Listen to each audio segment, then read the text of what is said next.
Bonheur le matin, Leïla Lambat y affiche le menu. Halim bœuf, un soupe indienne que Lisa prépare lui-même. Pour ça, il a besoin des 3 bons morceaux de bœuf que lui choisit dans son boucherie. Pour la soupe, en général, il prend les morceaux de... Il ne faut pas de la viande trop sec. Pour la viande avec un petit peu de gras, en général, il prend ça, les morceaux de poitrine, plat de côte, qui a un peu de gras dedans et qui est très... Au niveau du goût, on a plus de goût. Un petit peu de collier. Que ça, les 2 morceaux. Voilà, mais mélange, ça est coupé en tout petits morceaux pour pouvoir après, avec les divers ingrédients, faire une bonne soupe. Les autres ingrédients que Lila a besoin, c'est épices et dal, le grain indien. Comme nous ici, on a haricots blancs, haricots rouges, lentilles, tout ça. Chez les Indiens, c'est pareil. Par exemple, il y a le dalgram, dal zambrovat, dal zambérique, dal ambérique vert. Il y a à peu près 4-5 variétés de dalles. C'est pour ça que c'est ce qui explique cette couleur. Alors, voilà, tout mélangé avec, il donne une jolie couleur et il donne un bon plat. Il y a les oignons, les épices, l'ail, gingembre, piment. Après, il y a divers petits épices indiens. Il y a cannelle, girofle, cardamone et cumin en grains. Il faut du cotomili, coriandre, frais, et puis tomate moulue. Pour commencer, Liva fait bouillir son bons ingrédients. Tout il faut faire bouillir à la cocotte. Au moins, si elle est bien cuit. Il y a la viande qui est bouillie à la cocotte. Ici, c'est les dalles, pareil, à la cocotte. Quand tout finit bouillir, il mixe le bon dalle.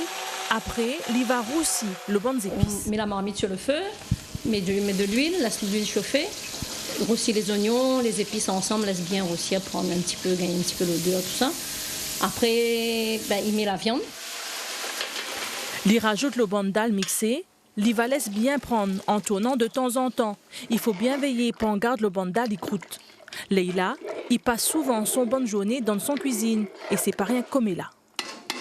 Depuis étant petite, je m'aime bien parce que la grand-mère faisait les samoussas avant, tout ça. Elle était toujours dans la cuisine avec elle. En fait, la cuisine était toujours un truc. Avant, je faisais beaucoup de gâteaux, mais il me fait les gâteaux. Maintenant, il fait plus de repas, tout ça. Le souci premier, là, c'est que les gens, quand ils mangent, ils ressentent du contentement, du plaisir. Ils mangent quelque chose de bon.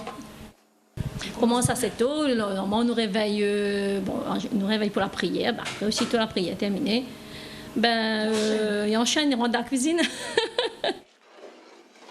Là, le mélange commence à bouillir. C'est là qu'il faut baisser le feu. Comme ça, il mijote à petit feu. Là, on va continuer. Là, il va rester à peu près sur le feu encore à peu près une demi-heure à peu près. Une demi-heure, pas un quart d'heure. En dernier, il va rajouter le cotomili, les épices indispensables pour la soupe halim. Ça, il faut donner du goût. Dans la cuisine indienne, le cotomili est quasiment présent dans chaque plat. Ça, il hache le cotomili très fin. Et à la fin de la cuisson, il met dans la soupe, il tourne bien, il parfume, il donne plus de goût, il parfume bien. Dernier coup de cuillère et la soupe halim l'est prête. Rien que son l'odeur, il donne à où envie de passer à table.